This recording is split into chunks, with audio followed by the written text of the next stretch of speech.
নরেনবাবু চলিয়া গেলে পর গোরক্ষিণী সভার জনৈক উদ্যোগী প্রচারক স্বামীজীর সঙ্গে দেখা করিতে উপস্থিত হইলেন।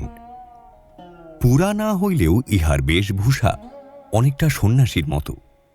মাথায় গেরুয়া রঙের পাগড়ি বাঁধা, দেখিলেই বোঝা যায় ইনি হিন্দুস্থানী। গোরক্ষা প্রচারকের আগমন বার্তা পাইয়া স্বামীজী বাহিরের ঘরে আসিলেন। প্রচারক স্বামীজীকে অভিবাদন করিয়া গোমাতার একখানি ছবি তাহাকে উপহার দিলেন। স্বামীজী উহা হাতে লইয়া নিকটবর্তী অপর এক ব্যক্তির হাতে দিয়া তাহার সহিত নিম্নলিখিত আলাপ করিয়াছিলেন। স্বামীজী: আপনাদের সভার উদ্দেশ্য কি? প্রচারক: আমরা দেশের গোমাতাগণকে কসাইয়ের হাত থেকে রক্ষা করিয়া থাকি। স্থানে স্থানে পিঞ্জরাপোল স্থাপন করা হইয়াছে, সেখানে রুগ্ন, অকর্মণ্য এবং কসাইয়ের হাত হইতে কৃত গোমাতাগণ প্রতিপালিত হয়। স্বামীজী: এ অতি উত্তম কথা। আপনাদের আয়ের পন্থা কি? প্রচারক: দয়াপরবশ হইয়া আপনাদের ন্যায় মহাপুরুষ যাহা কিছু দেন তাহা দ্বারাই সভার এই কার্যনির্বাহ হয়। স্বামীজী: আপনাদের গচ্ছিত কত টাকা আছে? প্রচারক: মারোয়ারি বণিক সম্প্রদায় এ কার্যের বিশেষ পৃষ্ঠপোষক। তাহারা এই সৎকার্যে বহু অর্থ দিয়াছেন। স্বামীজী: মধ্য ভারতে এবার ভয়ানক দুর্ভিক্ষ হইয়াছে। ভারত গভর্নমেন্ট ৯ লক্ষ লোকের অনশনে মৃত্যুর তালিকা প্রকাশ করিয়াছেন। আপনাদের সভা এই দুর্ভিক্ষকালে কোনো সাহায্যদানের আয়োজন করিয়াছে কি? প্রচারক: আমরা দুর্ভিক্ষা দিতে সাহায্য করি না, কেবলমাত্র গোমাতৃগণের রক্ষাকল্পেই এই সভা স্থাপিত। স্বামীজী বললেন, যে দুর্ভিক্ষে আপনাদের জাত ভাই মানুষ লক্ষ লক্ষ মৃত্যুমুখে পতিত হইল, সামর্থ্য সত্ত্বেও আপনারা এই ভীষণ দুর্দিনে তাহাদিগকে অন্ন দিয়া সাহায্য করা উচিত মনে করেন নাই? প্রচারক: না, লোকের কর্মফলে পাপে এ দুর্ভিক্ষ হইয়াছিল। যেমন কর্ম তেমনি ফল হইয়াছে। প্রচারকের কথা শুনিয়া স্বামীজীর বিশাল নয়ন প্রান্তে যেন অগ্নিকণা স্ফুরিত হইতে লাগিল। মুখ আর অক্তিম হইল, কিন্তু মনের ভাব চাপিয়া বলিলেন, যে সভা সমিতি মানুষের প্রতি সহানুভূতি প্রকাশ করে না, নিজের ভাই অনশনে মরিতেছে দেখিয়াও তাহার প্রাণ রক্ষার জন্য এক মুষ্টি অন্ন না দিয়া পশু পাখি রক্ষার জন্য রাশি রাশি অন্ন বিতরণ করে, তাহার সহিত আমার কিছুমাত্র সহানুভূতি নাই। তাহা দ্বারা সমাজের বিশেষ কিছু উপকার হয় বলিয়া আমার বিশ্বাস নাই। কর্মফলে মানুষ মরছে। এরূপ কর্মের দোহাই দিলে জগতে কোনো বিষয়ের জন্য চেষ্টা চরিত্র করাটাই একেবারে বিফল বলে সাব্যস্ত হয়। আপনাদের পশু রক্ষা কাজটাও বাদ যায় না।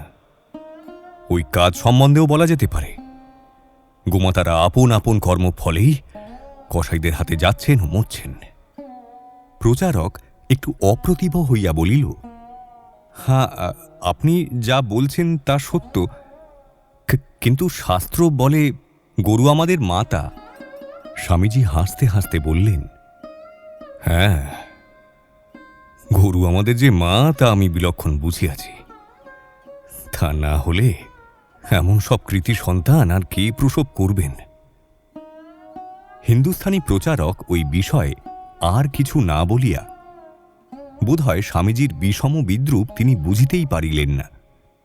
স্বামীজিকে বলিলেন যে এই সমিতির উদ্দেশ্যে তিনি তাহার কাছে কিছু ভিক্ষা প্রার্থী। স্বামীজি বললেন, আমি তো সন্ন্যাসী ফকির লোক, আমি কোথায় অর্থ পাব যাতে আপনাদের সাহায্য করব? তবে আমার হাতে যদি কখনো অর্থ হয়, অগ্রে মানুষের সেবায় ব্যয় করব, অগ্রে মানুষের সেবায় ব্যয় করব। মানুষকে আগে বাঁচাতে হবে। অন্নদান, বিদ্যাদান, ধর্মদান করতে হবে। এসব করে যদি অর্থ বাকি থাকে তবে আপনাদের সমিতিকে কিছু দেওয়া হবে। কথা শুনিয়া প্রচারক মহাশয় স্বামীজিকে অভিবাদন আনতে প্রস্থান করিলেন। তখন স্বামীজি আমাদিগকে বলিতে লাগিলেন, কি কথাই বললে!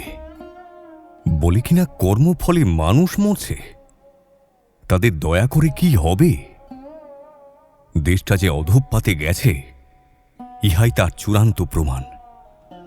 তোদের হিন্দু ধর্মের কর্মবাদ কোথায় গিয়ে দাঁড়িয়েছে দেখলি? মানুষ হয়ে মানুষের জন্য যাদের প্রাণ না কাঁদে, তারা কি আবার মানুষ? এই কথা বলিতে বলিতে স্বামীজির সর্বাঙ্গ যেন ক্ষোভে দুঃখে শিহরিয়া উঠিল। অনন্তর স্বামীজি তামাক টানিতে টানিতে শিষ্যকে বলিলেন, আবার আমার সঙ্গে দেখা করো। শিষ্য বলিলেন, আপনি কোথায় থাকিবেন? হয়তো কোনো বড় মানুষের বাড়িতে থাকিবেন, আমাকে তথায় যাইতে দিবে তো? স্বামীজি বলিলেন, সম্প্রতি আমি কখনো আলমবাজার মঠে ও কখনো কাশীপুরে গোপাললাল শীলের বাগান বাড়িতে থাকব, তুমি সেখানে যেও। শিষ্য, মহাশয়, আপনার সঙ্গে নির্জনে কথা কইতে বড় ইচ্ছা হয়। স্বামীজি, তাই হবে, একদিন রাত্রিতে যেও, খুব বেদান্তের কথা হবে। শিষ্য, মহাশয়, আপনার সঙ্গে কতকগুলি ইংরেজ ও আমেরিকান আসিয়াছে শুনিয়াছি, তাহারা আমার বেশভূষা ও কথাবার্তায় রুষ্ট হইবে না তো? স্বামীজি, তাহারাও সব মানুষ, বিশেষত বেদান্ত ধর্মনিষ্ঠ। তোমার সঙ্গে আলাপ করে তারা খুশি হবে। শিষ্য, মহাশয়, বেদান্তে যেসব অধিকারীর লক্ষণ আছে, তাহা আপনার পাশ্চাত্য শিষ্যদের ভেতরে কি রূপে আসিল? শাস্ত্রে বলে, অধীত বেদ ও বেদান্ত, কৃত প্রায়শ্চিত্ত, নিত্য নৈমিত্তিক কর্মানুষ্ঠানকারী, আহার বিহারে পরম সংযত, বিশেষত চতুর্সাধন সম্পন্ন না হইলে বেদান্তের অধিকারী হয় না। আপনার পাশ্চাত্য শিষ্যেরা একে অব্রাহ্মণ, তাহাতে অসন বসনে অনাচারী, তাহারা বেদান্তবাদ বুঝিল কি করিয়া?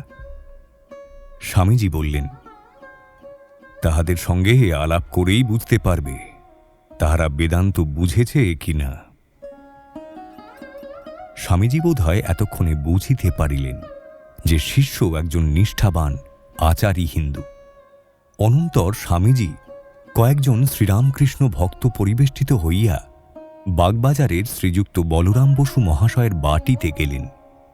শিষ্য বটতলায় একখানা বিবেক চূড়ামণি গ্রন্থ ক্রয় করিয়া দর্জিপাড়ায় নিজ বাসার দিকে অগ্রসর হইল।